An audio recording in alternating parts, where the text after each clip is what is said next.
सभी को मेरा नमस्कार। मैं इंशा निगार, पीजीटी फिज़िक्स। हम इस वीडियो में बेसिक्स ऑफ केमिस्ट्री की बात करेंगे। बेसिक्स ऑफ केमिस्ट्री अर्थात जब हम केमिस्ट्री को पढ़ने जाते हैं या केमिस्ट्री की पढ़ाई जब हम शुरू करते हैं तो उस विषय को समझने के लिए हमें किस किस ज्ञान की आवश्यकता होती है, हम उस ज्ञान की चर्चा करेंगे। पदार्थ क्या है और उसके प्रकार क्या क्या हैं। जब केमिस्ट्री का नाम आता है या जब हम केमिस्ट्री विषय की पढ़ाई शुरू करते हैं तो जो पहला शब्द हमें समझना होगा वो है पदार्थ। पदार्थ को जब हम समझ लेंगे तो उसके बाद उसके प्रकार की बात होगी। तो इस पूरे वीडियो में हम पदार्थ क्या होते हैं, पदार्थ को कितने भागों में विभाजित किया जाता है, इन सब के बारे में हम चर्चा करेंगे। तो चलिए शुरू करते हैं। बेसिक्स ऑफ केमिस्ट्री, पदार्थ और उसके प्रकार, ये पहला भाग है। इसके बाद हम केमिस्ट्री को और बेहतर तरीके से समझने के लिए पार्ट 2 और पार्ट 3 भी शुरू करेंगे। सबसे पहले पदार्थ की बात करते हैं। तो पदार्थ को मूलतः हम इस तरह से समझ सकते हैं कि हर वो चीज़ जो स्थान घेरती है उसे हम पदार्थ कहते हैं। वैसे वैज्ञानिक तौर पर पदार्थ की परिभाषा होती है हर वह चीज़ जो स्थान घेरती है या जिसका आयतन होता है और जिसके पास द्रव्यमान होता है, वह वस्तु या वह चीज़ पदार्थ कहलाती है। जैसे मान लीजिए आपके आसपास रखी हुई जितनी भी चीज़ें हैं, आपका जो मोबाइल, जिस मोबाइल में आप इस वीडियो को देख रहे हैं, चूँकि उसने कुछ स्थान घेरा है इसलिए वह एक पदार्थ है। आप जिस कुर्सी पर अभी बैठे होंगे या जिस बेड पर अभी बैठे होंगे वो भी एक पदार्थ है। इसी तरह से हमारे आसपास बहुत सी चीज़ें हैं जो पदार्थ कहलाती हैं। वास्तव में वो पदार्थ हैं क्योंकि वो कुछ स्थान घेरती हैं। तो आपके मन में ये प्रश्न ज़रूर आना चाहिए और आया भी होगा कि अगर सारी की सारी चीज़ें ही पदार्थ हैं, हमारे आसपास जितनी भी चीज़ें हैं वो पदार्थ हैं, तो फिर ऐसी कौन सी चीज़ें हैं जो पदार्थ नहीं हैं? तो इसका सिंपल सा जवाब है हमारी भावनाएं, वो पदार्थ नहीं होती। फॉर एग्ज़ाम्पल, हमारा किसी के लिए गुस्सा, किसी के लिए हमारा स्नेह, ये सारी चीज़ें पदार्थ नहीं होती। एक प्रश्न आपसे ज़रूर पूछना चाहूँगी, क्या आत्माएं पदार्थ होती हैं? सोचकर मुझे इसका उत्तर दीजिएगा। खैर, आगे बढ़ते हैं हम यहाँ। पदार्थ को हमने पुनः 2 भागों में विभाजित किया। एक होता है आपका शुद्ध पदार्थ, जिसे हम इंग्लिश में प्योर कहते हैं, और दूसरा होता है अशुद्ध पदार्थ, जिसको हम इंग्लिश में इम्प्योर कहते हैं। अशुद्ध पदार्थ को मिश्रण भी कहा जाता है। अब ये शुद्ध पदार्थ और अशुद्ध पदार्थ क्या होते हैं, इनकी चर्चा हम इस वीडियो में आगे करने वाले हैं। शुद्ध पदार्थ को हम पुनः 2 भागों में विभाजित करते हैं। एक होता है तत्व, जिसे इंग्लिश में एलिमेंट कहा जाता है, और दूसरा होता है यौगिक, जिसे इंग्लिश में कंपाउंड कहा जाता है। अशुद्ध पदार्थ यानी कि मिश्रण, इसे भी पुनः 2 भागों में विभाजित किया जाता है। एक होता है आपका समांगी मिश्रण, होमोजीनियस, और दूसरा होता है विषमांगी मिश्रण यानी कि हेट्रोजीनियस। समांगी मिश्रण का एक और नाम है विलयन यानी कि सॉल्यूशन। ये नाम तो आपने कई बार सुना होगा। उसी तरह से विषमांगी मिश्रण को भी हम पुनः 2 भागों में विभाजित करते हैं। एक होता है आपका सस्पेंशन यानी कि निलंबन, और दूसरा होता है कोलॉइड। कोलॉइड को हम हिंदी में भी कोलॉइड ही कहते हैं। तो ये हमने पदार्थ को मूलतः कई भागों में विभाजित कर दिया। सबसे पहले पदार्थ को हमने 2 भागों में विभाजित किया, प्योर और इम्प्योर। उसके बाद हमने शुद्ध पदार्थ को 2 भागों में विभाजित किया, तत्व और यौगिक। अशुद्ध पदार्थ यानी कि मिश्रण को भी हमने 2 भागों में विभाजित किया, एक समांगी और दूसरा विषमांगी। समांगी को हमने विलयन यानी कि सॉल्यूशन भी कहा, और विषमांगी मिश्रण को हमने पुनः फिर 2 भागों में विभाजित किया, एक सस्पेंशन यानी कि निलंबन और दूसरा हमारा कोलॉइड। अब ये शुद्ध पदार्थ क्या होते हैं, तत्व क्या होते हैं, यौगिक क्या होते हैं, मिश्रण किसे कहते हैं, समांगी विषमांगी मिश्रण क्या है, विलयन, निलंबन, इन सब की चर्चा हम इस वीडियो में आगे करेंगे। अब चलिए हम बात करते हैं शुद्ध पदार्थ की। अगर आपसे ये प्रश्न कहा जाए कि शुद्ध पदार्थ किसे कहते हैं, तो मुझे जहाँ तक अंदाज़ा है आप सभी का जो जवाब होगा वो शुद्ध देसी घी होगा। लेकिन जब एक वैज्ञानिक किसी पदार्थ को शुद्ध कहता है तो इसका तात्पर्य है कि उस पदार्थ में मौजूद सभी कण समान रासायनिक प्रकृति के हैं। एक शुद्ध पदार्थ एक ही प्रकार के कणों से मिलकर बना होता है। तो इसका मतलब क्या है? आपने कक्षा 9 में पढ़ाई की होगी तो उस वक्त आपको बताया गया होगा कि जो पदार्थ होते हैं वो छोटे छोटे कणों से मिलकर बने होते हैं, और अगर ये कण एक ही प्रकार के हैं तो वो हमारा वो पदार्थ शुद्ध कहलाता है। इस विषय को, इस शब्द को बहुत अच्छे तरीके से समझने की ज़रूरत है, क्योंकि हमारी आम भाषा में हम जिसे शुद्ध पदार्थ कहते हैं, वैज्ञानिकों की भाषा में उसे शुद्ध पदार्थ नहीं कहा जा सकता है। उदाहरण के लिए, आप किसी दूध को शुद्ध इसलिए कहते हैं क्योंकि उसमें पानी नहीं मिला हुआ है, लेकिन वैज्ञानिक उसे शुद्ध पदार्थ नहीं कहेंगे, क्योंकि वैज्ञानिकों के अनुसार दूध में जल, वसा और प्रोटीन होता है, इसलिए वो एक शुद्ध पदार्थ नहीं है। समुद्र का जल वो भी खनिज, मिट्टी आदि सभी का मिश्रण है, इसलिए समुद्र का जल भी शुद्ध पदार्थ नहीं है। तो शुद्ध पदार्थ के लिए एक चीज़ याद रखिएगा, शुद्ध पदार्थ केवल एक ही प्रकार के कणों से मिलकर बना होता है। केवल एक ही प्रकार के कणों से मिलकर बना होता है। अब हम आते हैं शुद्ध पदार्थ को। आपको याद होगा पिछले कुछ देर पहले हमने शुद्ध पदार्थ को 2 भागों में बांटा था, तत्व और यौगिक। तो अगर हमें शुद्ध पदार्थ का मतलब क्लियर करना है, उसकी मीनिंग क्लियर करनी है, तो हमें इन 2 शब्द को अच्छी तरह से समझना होगा। एक है आपका तत्व और दूसरा है यौगिक। तो जो रॉबर्ट बॉयल एक वैज्ञानिक थे, उन्होंने 1661 में यानी कि 1661 में तत्व शब्द का उपयोग पहली बार किया था। उसके बाद एंटोनी लॉरेंट लेवोसियर ने, जो कि एक फ्रांसीसी रसायन शास्त्री थे, उन्होंने प्रयोगात्मक रूप से यानी कि एक्सपेरिमेंट के द्वारा तत्व की परिभाषा दी थी। उनके अनुसार तत्व क्या था? तत्व पदार्थ का वह मूल रूप है जिसे किसी भी रासायनिक प्रतिक्रिया द्वारा सरल पदार्थों में नहीं तोड़ा जा सकता। किसी भी पदार्थ का वह मूल रूप है जिसे हम और ज़्यादा नहीं तोड़ सकते। फॉर एग्ज़ाम्पल, आप लोगों ने सुना होगा वाटर यानी कि जो जल है, उसका फॉर्मूला आप जानते होंगे H2O। अगर आप ये वीडियो देख रहे हैं, इस लेवल तक आप पहुँचे हैं, तो शायद आपको ये बात मालूम होगी, आपने सुना होगा कि जो जल होता है उसका रासायनिक सूत्र है H2O, यानी कि उसमें हाइड्रोजन और ऑक्सीजन मिला होता है, और हम जल को हाइड्रोजन और ऑक्सीजन में तोड़ सकते हैं, इसलिए जल हमारा तत्व नहीं है।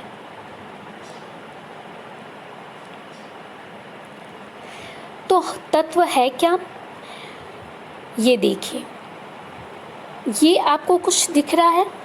ये कांटियाँ हैं, हमारे घरों में कील इसे कहते हैं और इसका उपयोग भी होता है।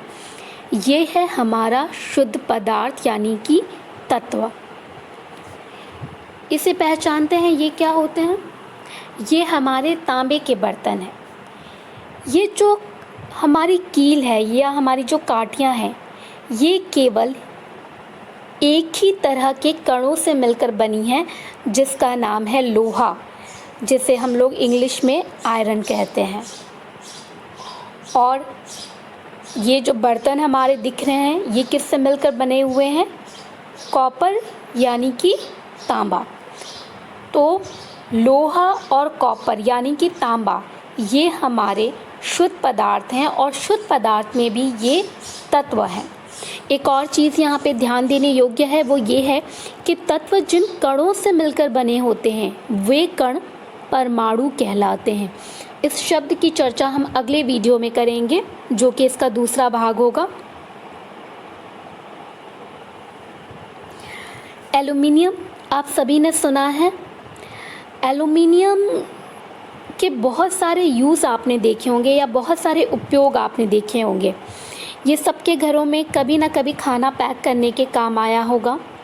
ये एल्युमिनियम फॉइल आपने देखा है, अक्सर होटल वगैरह में या घरों में भी जब लंच बॉक्स पैक किया जाता है तो उसके लिए इसका उपयोग होता है। ये बर्तन तो सबने देखा होगा, क्योंकि सबके घरों में एल्युमिनियम के बर्तन के सिवा खाना बन ही नहीं के बगैर इनफैक्ट खाना बन ही नहीं सकता है। ये पैकेट कुछ याद आ रहा है? आप जब होटल में जाते हैं और खाना पैक करवाते हैं तो आपको इसी तरह के एक पैकेट में खाना पैक करके दिया जाता है। तो एल्युमिनियम जो कि हमारा एक तत्व है, उस तत्व से कितनी सारी चीज़ें हमारी बन जा रही हैं। एक आपका ये हो गया कंटेनर जिसे हम कहते हैं, एल्युमिनियम फॉइल हो गए, बर्तन हो गए, और ये हमारा पैकेट हो गया जिसका एल्युमिनियम का शुद्ध रूप कैसा था, वो इस तरह का दिखता था। लेकिन इस शुद्ध रूप से हमने कितनी सारी चीज़ें और तरह तरह की चीज़ें बना ली। कंटेनर बनाया, एल्युमिनियम फॉइल बनाया, ये पतीली बनाई, और इसी तरह से ये पैकेट भी बनाया। और ये एल्युमिनियम भी हमारा एक शुद्ध पदार्थ और एक तत्व है। उसके बाद कार्बन। कार्बन आप सब ने सुना होगा, कार्बन शब्द। कार्बन को अगर हम हिंदी में कहते हैं तो हमारे जहन में जो चित्र आता है वो इस तरह का होता है, एक कोयले का चित्र होता है। लेकिन इस कोयले के अलावा भी कार्बन के बहुत सारे रूप हैं। बहुत कम लोग जानते होंगे कि कार्बन से ही हीरे भी तैयार होते हैं। जो हमारी पेंसिल होती है, पेंसिल के अंदर का जो लीड होता है, जो ग्रेफाइट जिसे हम कहते हैं, वो भी कार्बन है। ये भी एक पेंसिल है, इसके अंदर की जो लीड है वो भी एक ग्रेफाइट यानी कि कार्बन है। ये लकड़ी जब जल जाती है तो ये भी कार्बन का रूप ले लेती हैं। उसी तरह से लोहा, जो पहले भी हमने चर्चा की थी, लोहा ये हमारा शुद्ध रूप है इसका, लोहे का। और इससे क्या क्या चीज़ें हमको मिली, कील जो हमारे घरों में काम आती है। उसी तरह से ये नट बोल्ट, ये भी आपने देखा होगा, आपके घरों में काम आता होगा। तांबा, ये भी हमारा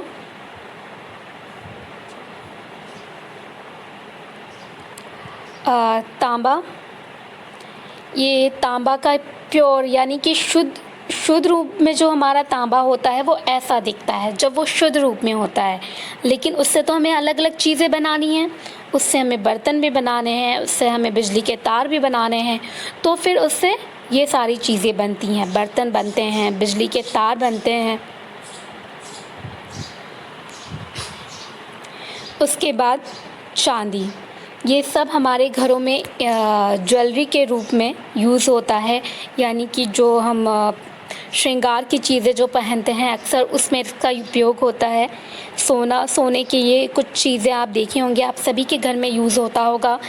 चांदी की ये चीज़ें, कुछ बच्चों को ये कंगन पहनाए जाते हैं, ये जो कि चांदी जो कि एक तत्व है उसका बना होता है। पायल, चांदी जो कि एक तत्व है उसका बना हुआ है। उसी तरह से ये कान के झुमके, ये अंगूठी, ये सारे सोना और चांदी जैसे तत्वों से बने होते हैं। उसके बाद ये सारी चीज़ें तो हो गई, अभी तक जो हमने लोहा, सोना, चांदी, तांबे की बात की थी वो तो हम आसपास हमेशा अक्सर देखते रहते हैं। अब कुछ ऐसे तत्वों की बात जो हमें दिखाई तो नहीं देते लेकिन आसपास हमारे मौजूद होते हैं। उनमें पहला नाम हाइड्रोजन गैस का है। हाइड्रोजन नाम तो आप सभी ने सुना होगा, मन में इच्छा भी होगी ये जानने की आखिर हाइड्रोजन होता कैसा है। तो जब हम सूरज की ओर, वैसे तो हम देख नहीं पाते, लेकिन जो सूरज है उसमें ज़्यादातर भाग जो है वो हाइड्रोजन गैस का है। जब आप उसके अंदर तक, जब वैज्ञानिकों ने उसके अंदर तक जाकर, सूरज के अंदर नहीं, उसको स्टडी किया तो उन्होंने देखा कि हाइड्रोजन इस तरह से बैंगनी और गुलाबी रंग लिया हुआ गैस होता है। ऑक्सीजन, ये भी ऑक्सीजन तो हम सब जानते हैं क्योंकि हम सांस लेते हैं, ऑक्सीजन को ही हम श्वास के रूप में लेते हैं। जब उसको द्रव में परिवर्तित किया जाता है, यानी कि लिक्विड में जब परिवर्तित किया जाता है, तो वो आपको इस रूप में दिखाई देता है। हल्का नीला दिख रहा है ये लिक्विड के रूप में, तो एक्चुअल में ऑक्सीजन गैस का कलर यही होगा। उसी तरह से क्लोरीन भी आपने नाम सुना होगा। क्लोरीन भी एक तत्व है और वो येलो कलर का दिखता है, वो येलो कलर का होता है। सोडियम भी नाम आपने सुना होगा, भले ना देखा हो, तो वो भी एक तत्व है जो इस रूप में दिखता है और ये बहुत ही नर्म होता है। तो अभी तक हमने चर्चा तत्व की थी, अब कुछ चर्चा हम यौगिक की करेंगे। तो तत्व क्या था? उसके सारे परमाणु एक ही रासायनिक प्रकृति के थे। अब मान लीजिए 2 या 2 से अधिक तत्व आपस में मिल जाएं, और कैसे मिले? यूं ही नहीं मिलना है उन्हें, नियत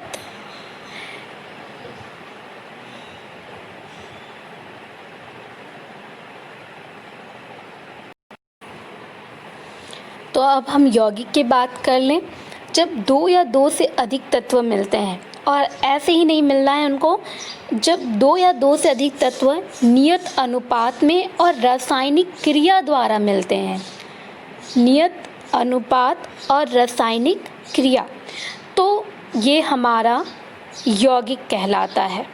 सरल भाषा में हम कह सकते हैं कि जब 2 या 2 से अधिक तत्व आपस में मिलते हैं तो यौगिक का निर्माण होता है। सिंपल है। तत्व क्या था? जब एक ही प्रकार के कणों से मिलकर बना होता है तो उसे हम तत्व कहते हैं, और अगर 2 या 2 से अधिक तत्व आपस में मिल जाएं तो वो हमारा यौगिक कहलाता है। तो यौगिक, इसका एग्जाम्पल देखना भी बहुत ज़रूरी है। यौगिक जिन कणों से मिलकर बने होते हैं वे कण अणु कहलाते हैं।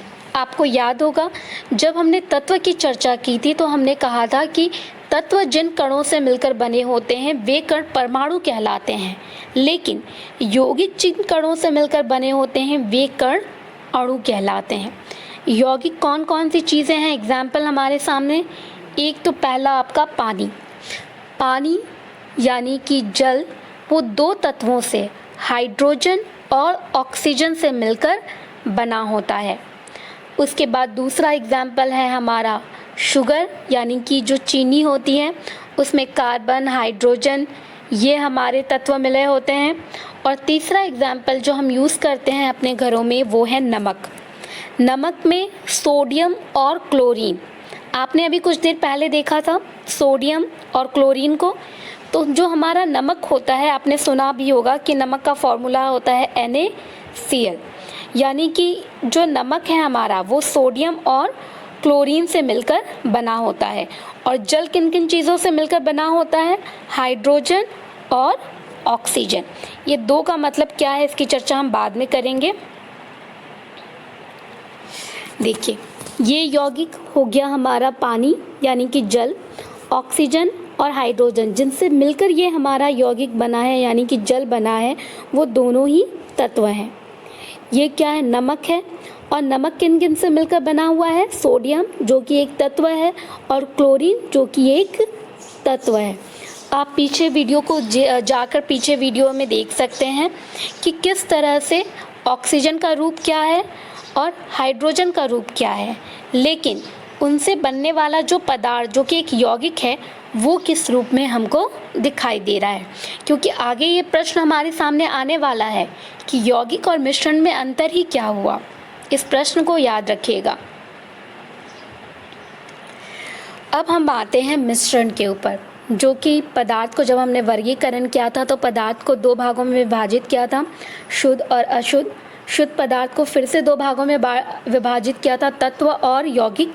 और एक विभाजन हमारा था अशुद्ध पदार्थ, जिसको हम मिश्रण भी कहते हैं। तो इसकी परिभाषा को ज़रा ध्यान से समझिएगा। मिश्रण एक या एक से अधिक शुद्ध तत्वों या यौगिकों से मिलकर बना होता है। जैसे ये मिक्सचर सबने यूज़ किया है, नींबू पानी सभी जानते हैं, ये रंग बिरंगे पत्थर हैं ये भी सब जानते हैं, और ये चीनी और चाय पत्ती का मिश्रण है इसे भी सब जानते हैं। यहाँ पे एक चीज़ मैंने लिखी है, ये विषमांगी मिक्सचर जो है वो विषमांगी मिश्रण, शरबत जो है वो समांगी मिश्रण, फिर ये विषमांगी और ये वाला भी विषमांगी। अब आपको याद होगा कि मिश्रण को हमने दो भागों में विभाजित किया था, समांगी मिश्रण और विषमांगी मिश्रण। तो प्रश्न तो ये उठना ही चाहिए कि भाई क्यों एक समांगी मिश्रण है और एक विषमांगी मिश्रण है। तो इसका उत्तर आप मुझे देंगे। आप पहले मुझे ये बताइए, ये जो आपको मिक्सचर दिख रहा है जो हमारे सबके घरों में यूज़ होता है, क्या आपको इस मिश्रण में अलग से दाल, सेव, काजू, बादाम, ये सारी चीज़ें अलग अलग दिख रही हैं, दिख रही होंगी? अब इन कलरफुल पत्थर्स को देखिए, इसमें आपको काले, सफ़ेद, संतरे रंग के पत्थर अलग अलग दिखाई दे रहे हैं। ये जो चाय पत्ती है, चीनी और चाय पत्ती का मिश्रण है, इसमें भी आपको चीनी अलग और चाय पत्ती अलग दिखाई दे रही होगी। लेकिन क्या आपको इस नींबू का जो नींबू और जल का मिश्रण है, क्या इसमें आपको नींबू और जल अलग अलग दिखाई दे रहे हैं? जाहिर सी बात है कि नहीं।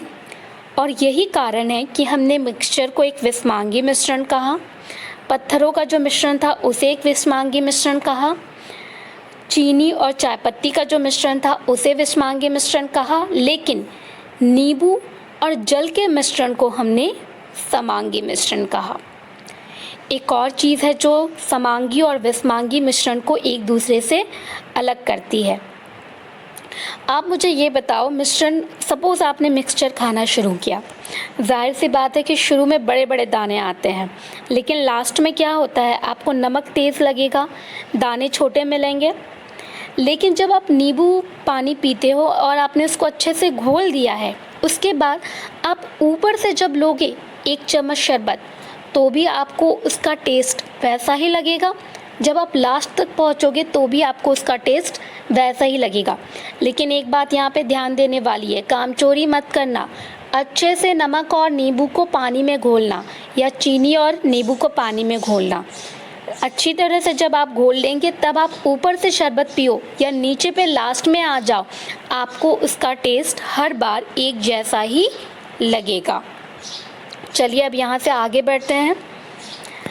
अब जो कि मैंने थोड़ी देर पहले आपसे कहा था कि आगे हमारे पास प्रश्न ज़रूर आने वाला है कि अगर मिश्रण और यौगिक दोनों ही तत्वों से मिलकर बने होते हैं तो क्या कारण है कि मिश्रण अलग है और यौगिक अलग है। तो लीजिए, उस प्रश्न का उत्तर भी हमारे सामने आ गया। मिश्रण की अगर हम बात करें तो जब 2 या 2 से अधिक शुद्ध पदार्थों के द्वारा बिना किसी रासायनिक क्रिया के निर्मित पदार्थ होते हैं तो उन्हें हम मिश्रण कहते हैं। सबसे बड़ा अंतर दोनों में क्या है? बिना किसी रासायनिक क्रिया। बिना किसी रासायनिक क्रिया। रासायनिक क्रिया क्या होती है इसके बारे में हम आगे चर्चा करेंगे, लेकिन अभी सिर्फ इस शब्द को समझ लीजिए कि बिना किसी रासायनिक क्रिया के अगर 2 या 2 से अधिक शुद्ध पदार्थ आपस में मिलते हैं तो उस पदार्थ को हम मिश्रण कहते हैं। यौगिक का क्या है? यहाँ पे अगर 2 या 2 से अधिक शुद्ध पदार्थ मिलेंगे तो उनके बीच में एक रासायनिक क्रिया होगी, तभी वो हमारा यौगिक कहलाएगा। जैसे मान लीजिए ये हमारा वायुमंडल है, हम सभी जानते हैं हमारे आसपास पूरी वायु भरी हुई है और इस वायु में हाइड्रोजन और ऑक्सीजन दोनों मौजूद हैं। तो ये वायु क्या हो गई? हमारी मिश्रण हो गई, क्योंकि हाइड्रोजन और ऑक्सीजन इस वायुमंडल में है तो, लेकिन उनके बीच कोई भी रासायनिक क्रिया नहीं हुई है। लेकिन जब इसी हाइड्रोजन और ऑक्सीजन गैस को हम एक जार में रखकर उसमें से इलेक्ट्रिसिटी यानी कि बिजली प्रवाहित करते हैं तो उसका रूप बदल जाता है, वो पानी का रूप ले लेता है और तब वहाँ पे हमें जो मिलता है वो एक जल होता है जिसे हम यौगिक कहते हैं। दूसरा क्या है? मिश्रण का संगठन परिवर्तनीय होता है, यानी कि मिश्रण जिन चीज़ों से मिलकर बना होता है उसको हम चेंज कर सकते हैं। जैसे हमने नींबू पानी की बात की थी, किसी को चीनी कम लगी, किसी ने और चीनी डाल दी, किसी को नींबू कम लगा, उसने नमक ज़्यादा डाल दिया। मिश्रण तो वो पहले भी था, मिश्रण तो अभी बाद में भी है, लेकिन क्या हुआ, कहीं नींबू की मात्रा बढ़ गई तो कहीं चीनी की मात्रा बढ़ गई। क्योंकि हम चीनी और नींबू की मात्रा को बढ़ा सकते थे, इसलिए हमारा नींबू और पानी का जो घोल था वो एक मिश्रण है। तो यौगिक में क्या होता है, इसके संगठन सदैव अस्थायी होते हैं। जैसे हमने जल की बात की थी, जल का फॉर्मूला आप कहीं भी देखोगे आपको H2O ही मिलेगा, कहीं पे भी ये H3O नहीं होगा। हमेशा जल आपको H2O के ही रूप में मिलेगा।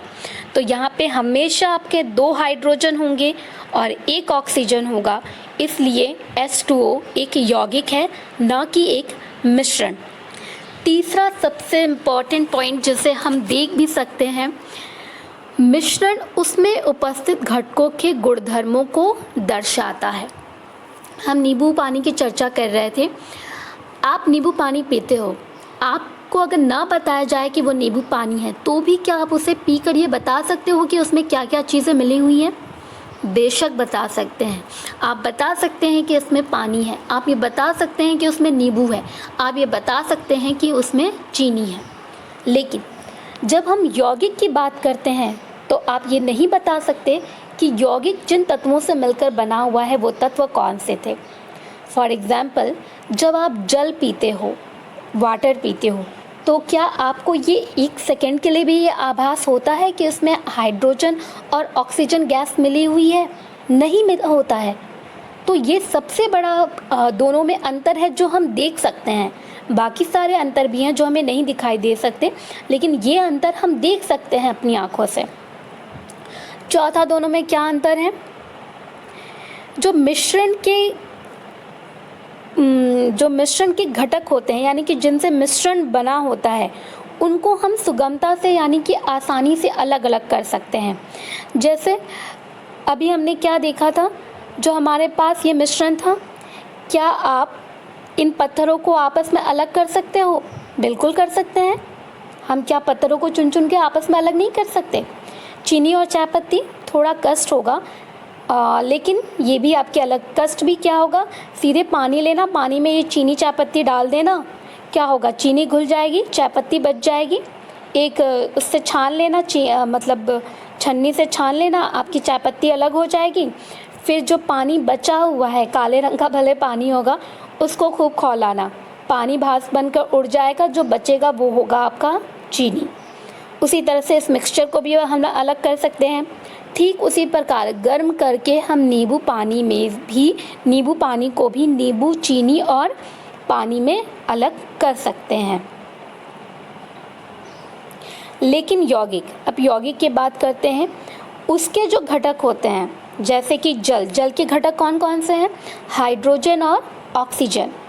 हाइड्रोजन और ऑक्सीजन को जल में से क्या हम आसानी से अलग अलग कर सकते हैं? बिना किसी रासायनिक प्रक्रिया के क्या हम जल में से हाइड्रोजन और ऑक्सीजन को अलग कर सकते हैं? 100% नहीं। वो अलग कब होंगे?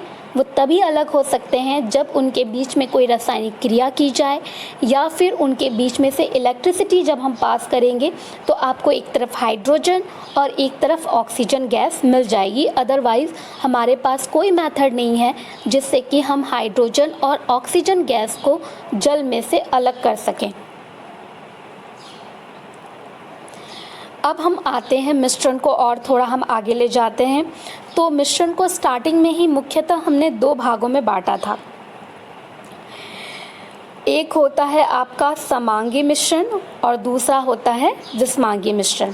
समांगी और विषमांगी पे चर्चा करने से पहले एक चीज़ आप समझ लीजिए कि मिश्रण जिन पदार्थों के कणों से मिलकर बने होते हैं उन्हें मिश्रण के अवयवी कण कहते हैं।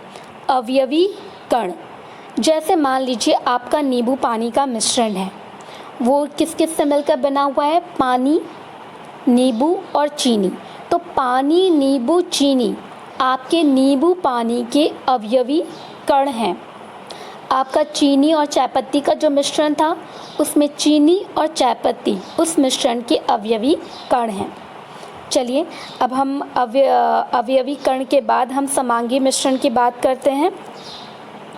समांगी मिश्रण क्या है? ऐसे मिश्रण जिनके अवयवी कणों को अलग अलग नहीं देखा जा सकता है, जैसे नमक के जलीय विलयन को नमक और जल में अलग अलग नहीं देखा जा सकता है, यह एक समांगी मिश्रण का उदाहरण है। इससे पहले भी हमने जब समांगी और विषमांगी का नाम लिया था तो हमने बताया था कि हम क्यों समांगी और विषमांगी कह रहे हैं। हमको जो मिक्सचर था हमारा, उसमें अलग अलग हमें चीज़ें दिखाई दे रही थी। जो हमारा पत्थर का था उसमें भी हमें अलग अलग चीज़ें दिखाई दे रही थी।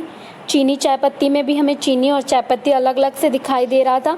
लेकिन जब हम नींबू पानी की बात करते हैं तो इसमें हमें नींबू, चीनी और पानी, इन चीज़ों को हम अलग अलग करके नहीं देख सकते हैं। यहाँ पे कुछ और उदाहरण हैं। ये है समांगी मिश्रण।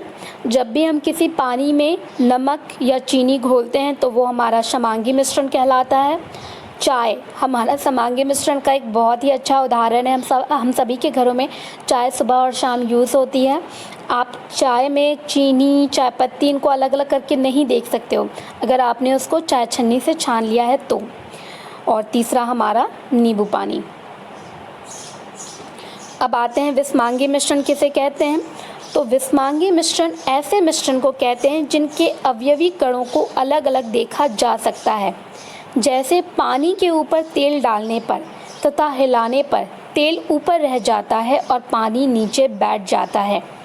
पानी और तेल को अलग अलग कर सकते हैं, अतः तेल और पानी का मिश्रण एक विषमांगी मिश्रण है।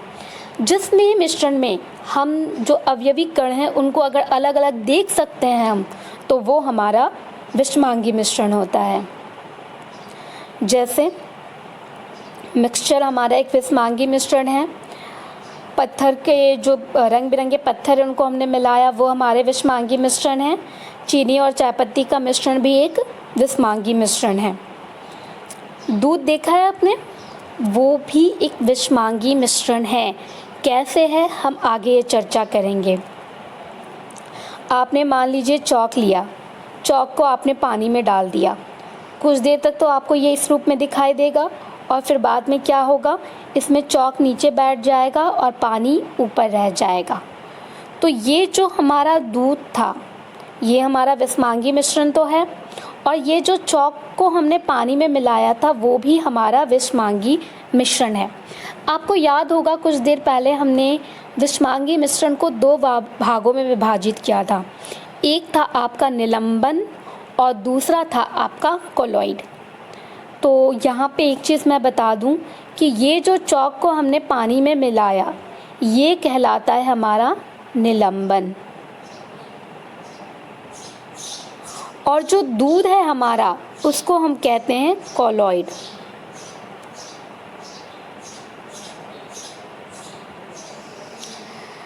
अभी हमने चर्चा की कि कोलॉइड और निलंबन। तो सबसे ज़्यादा आपको जो अचंभा करने वाली बात होगी वो ये कि दूध जो है वो वो विषमांगी मिश्रण कैसे हो सकता है। तो ये प्रश्न सारे वैज्ञानिकों के दिमाग में था कि दूध के जो कुछ गुण थे वो समांगी मिश्रण से अलग थे। तो इसके लिए एक एक्सपेरिमेंट किया गया। मैं चाहती हूँ कि आप इस वीडियो को देखें।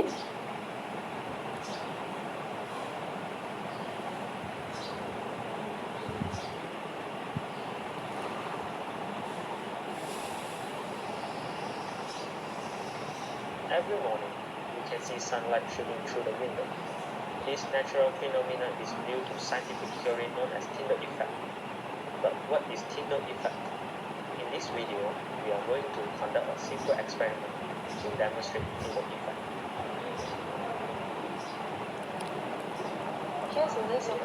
यहाँ पे हमने दूध को ये दिखाने के लिए कि दूध जो हमारा है वो एक कोलॉइड है, इसके लिए हमने एक एक्सपेरिमेंट किया है छोटा सा। हमने एक साफ़ पानी लिया है, इस बॉटल में हमने एक साफ़ पानी लिया है और दूसरे बॉटल में हमने थोड़ा सा 1 चम्मच दूध डाल दिया है, और यहाँ से हम ये लेज़र लाइट पास कर रहे हैं। जब इस लेज़र लाइट को हम पास करेंगे तो आप ध्यान से देखिएगा कि क्या हो रहा है और सोचिएगा अंदर ही अंदर कि कुछ अंतर है क्या इन दोनों बॉटल्स में।